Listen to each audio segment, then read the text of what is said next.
Okay then guys, so I'm not really sure how this video is going to end up, but we have a little bit of a problem. So as we know, this is the BMW N52 engine, and one of the major issues that many people come across with this engine is the rough idle, the rough running, the hesitation. It affects many BMW N52 owners, and we have been cursed with it ourselves. So as many of you know, I've not long just done the rocker cover gasket, which as we can see is still looking nice and fresh, and I'm pretty sure it was a successful job. I don't think I have any issues with the rocker cover itself. You know, I can't see any leaks or anything. But not long after I had fired it up after doing the rocker cover gasket replacement, I noticed that we had a rough idle. Now I don't know why this is. You know, I don't know whether or not we have snapped the crankcase breather hose, which is at the rear, which is pretty difficult to access, you know, with all the cowling in place, or if we've left an ignition coil, you know, unplugged, you know, partly. I don't think we have, because I did go ahead and check them, but of course, you know, I could be wrong. So I guess today we're going to try and find out exactly what the issue is. Now I don't think it's, you know, Vanos solenoid related, because I have replaced both of the Vanos solenoids, and yeah, they were good before I'd done the rocker cover gasket. So yeah, I really don't know what it could be. I'm thinking it's either got to be either an ignition coil, a ground strap not, you know, tightened down properly, or like I said, the crankcase breather, which I do plan on replacing sometime soon anyway, so it's not too big of an issue if that is the case. But yeah, I kind of just want to find out what it is, because this car is undrivable at the moment. You know, when you just go to pull away, it just like starts jerking, the whole car starts shaking. So yeah, it's not good. So we need to find out what the issue is today. First of all though, let's get this engine fired up so you can see what I mean by the rough idle.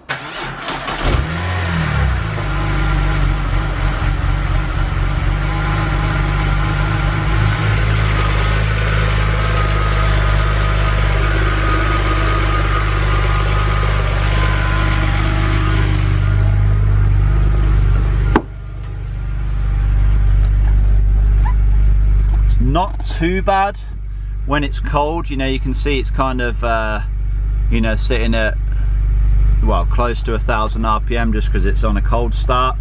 But when this gets really warm, when the revs drop to say 500 to 600, that's when you really do notice it. Let me blip the throttle a little bit. Let's see if the revs, see, look, that's hunting now. I'm not even doing anything. Let's let the revs drop, and then you'll see what I mean when it gets to 500 to 600. Okay, so now that the revs have dropped, take a look at the idle, and you can even hear it in the engine itself.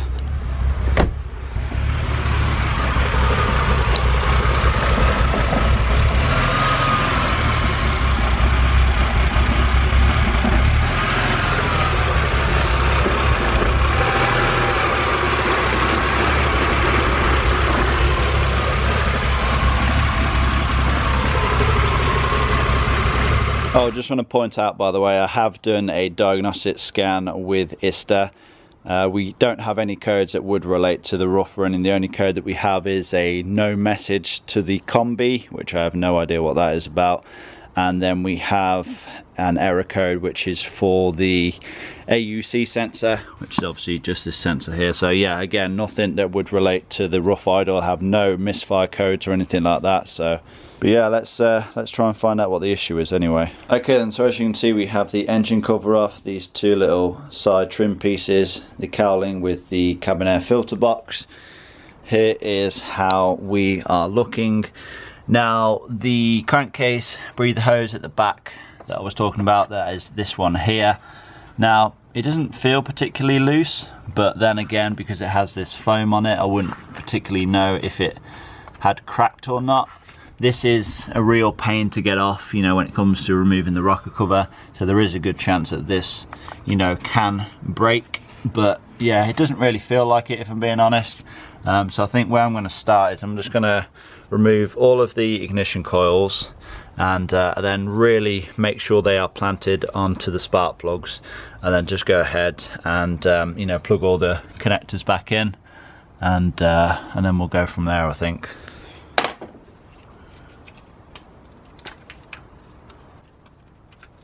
Pretty sure I did make sure that all these connectors are seated correctly, but you know, no one's going to use those.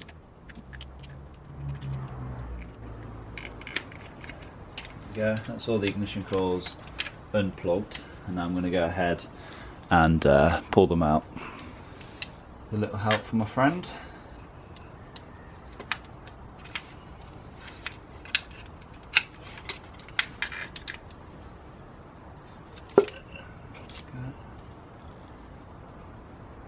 Now, I highly doubt that this has anything to do with it, but I remember when I'd done the rocker cover gasket, I did actually go ahead and remove spark plug number 1. If this is cylinder 1, it's either cylinder 1 or cylinder 6. But anyway, I did go ahead and remove that one, and I did tighten it down, but I'm just going to make sure that it is still tight. I don't know the torque spec off the top of my head, but you know, whether or not it's going to be a few foot-pounds difference, it's not going to make a massive difference. You know, it's not going to cause a misfire or anything. So yeah, let's make sure that's tightened down.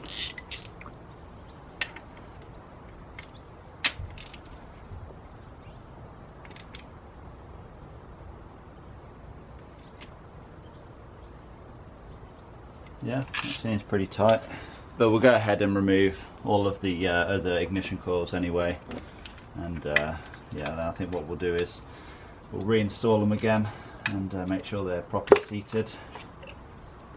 Okay, so now we have all of the ignition coils removed. It's actually just a good opportunity just to make sure that we don't have any oil leaking down into the spark plug holes, which we don't, so that is all good. And now what I'm going to do is just reinstall all of the ignition coils, make sure they are properly seated, and then reinstall the connectors. And as you can see, the ignition coils are now reseated and reconnected back up, and I've triple checked that they are properly seated and all the connectors are all of the way in. So now I guess it's just time to fire it up and see what happens.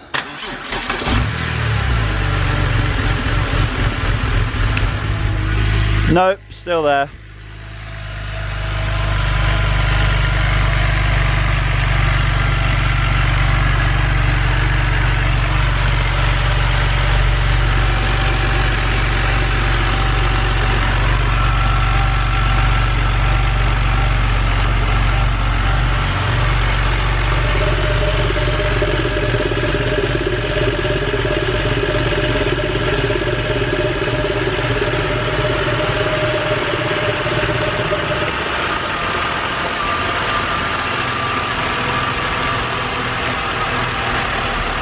Okay then, so we are pretty confident it's nothing to do with the ignition coils or spark plugs. You know, like I said, I've made sure that they are properly seated and everything, so I don't think it's an issue with them.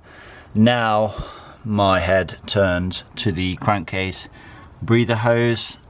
As I said, you know, this was a nightmare to get removed from the rocker cover. As you can see, it attaches on the back there. Now, although I can move it, it doesn't seem like it's, you know, too loose. It seems like it's, you know, securely onto the rocker cover. And if I get a mirror down the back, I know this is going to be pretty difficult to see, but I can see that it goes onto the actual breather, kind of like a breather block here. It's attached to the intake manifold, and that has various pipes on, one that sends the air into the intake manifold and one that sends the oil back down into the sump. So this isn't a very long pipe at all, but yeah, like I said, you know, I cannot see the actual pipe because this foam is on it. So I think what I'm actually going to do is, you know, just go ahead and cut this off. Now I'm guessing it's just for insulation, just to kind of keep as much heat away from it, but I'm just going to go ahead and cut it anyway. Like I said, I will be replacing it fairly soon, so yeah, if we cut that away, we can then see if there's any cracks in it or anything. So we have the insulation off now. I was kind of expecting to see oil on the inside of here, but we don't actually appear to have any oil, which would indicate that the pipe is leaking, but I'm going to inspect the pipe further anyway, and just to see if there is any small cracks or anything in it.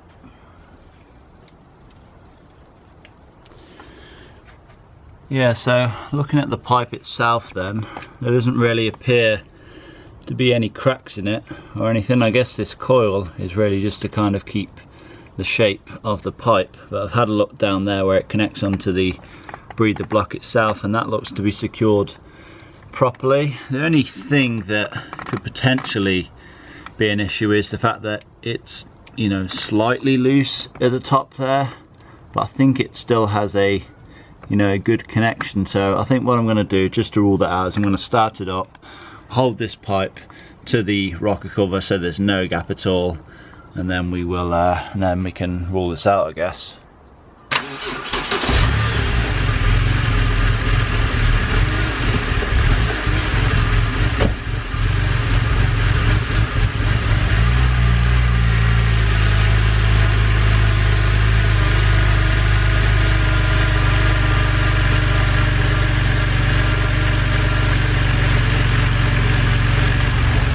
I guess here comes the rain as well, but I'm going to take it for a drive, see how it drives, and yeah, I'll check in with you when I'm back. Okay guys, so just got back from a test drive then. On the test drive, it seemed to drive okay when I was up, you know, in the higher RPMs, but then as soon as I came to a stop, as soon as the engine was idling, it was still, you know, the revs were still jumping all over the place. And I thought when I get back I'll try just one last thing. I don't think it is going to be the case, but we'll try this one last thing, and yeah, take a look at how it sounds now.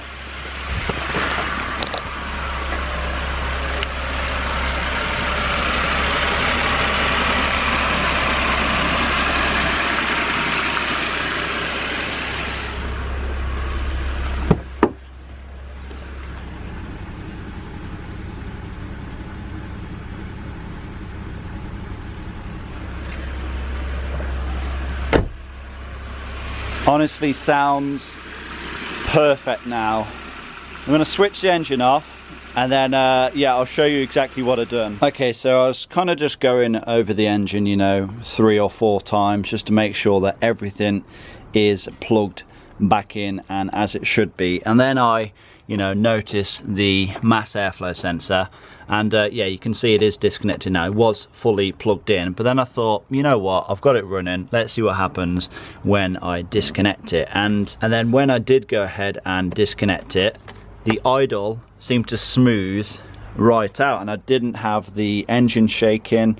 It didn't sound like it was misfiring or anything. So I think our problem could lie with the mass airflow sensor. So I think the next thing to do is just remove it, see if there's any physical damage to it, give it a good clean, and then see if that is you know, see if that solves the issue. If not, I'm going to have to order a new mass airflow sensor.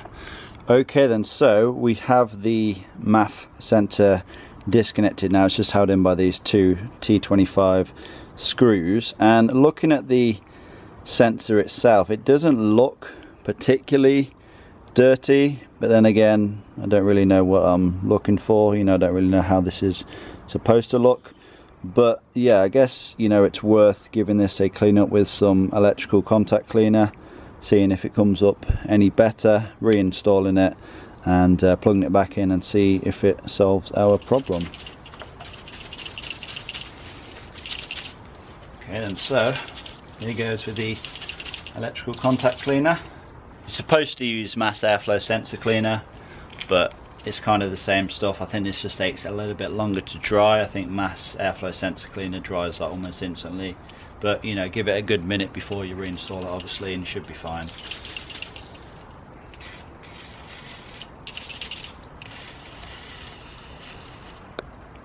Okay then, so now that the MAF sensor has fully dried now, it's time to reinstall this back onto the car. Okay, so the mass airflow sensor is now reinstalled. It's time to start it up and see how she sounds.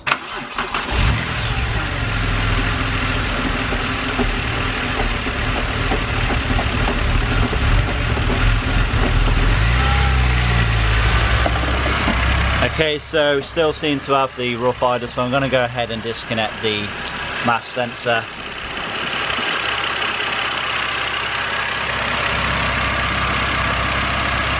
And it seems to be alright now.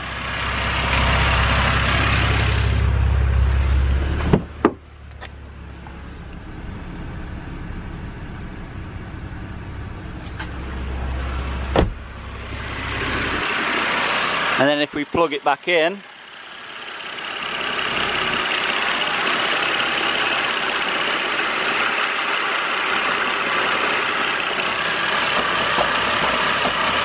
that rough idle just comes back. So leave it unplugged. And I've went ahead and put everything back now, so the engine cover, all of the cowling, routed, all of the cables back in their slots. And I'm going to call that a success. We finally know what the issue is. As I said, I've left the mass airflow sensor disconnected now, so we can drive it. All that's going to mean is it's not going to be a good proper air to fuel ratio.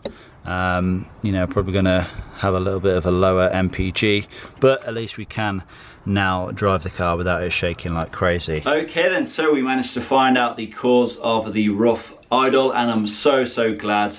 You know, when you have an issue with your car and it doesn't throw a code, it can be one of the most frustrating things there is. So I'm just glad that I, you know, just went ahead and disconnected the mass airflow sensor when I did. Now, it is to be noted that, you know, we'll obviously have a check engine light on now, but it is no big issue. And like I said, you know, I probably am gonna notice a significant drop in fuel economy, but like I said, you know, at least I can, you know, go ahead and drive it now, which, you know, before I could not drive it at all. Like when the engine would get warm and you get to some traffic lights, the whole car would just go and like honestly the whole car would feel like it was shaking. So yeah, I'm just glad that it's sorted now. If you do have a rough idle issue and it's not throwing any check engine codes, then it is always worth checking your mass airflow sensor. You know, go ahead, disconnect it, see if it runs better. You know, if it doesn't, then there is a chance that you could have a bigger issue. You know, it could be something to do with your Vanos solenoid, it could be something to do with your disvalves, with a ignition coil or a spark plug or something like that. So it's worth checking anyway. But yeah, I hope this video has been somewhat helpful. I'm very happy now. I hope you guys have enjoyed this video. Please remember to give it a like, leave a comment down below, subscribe if you have not already done so, and I will see you all in that next one. Peace!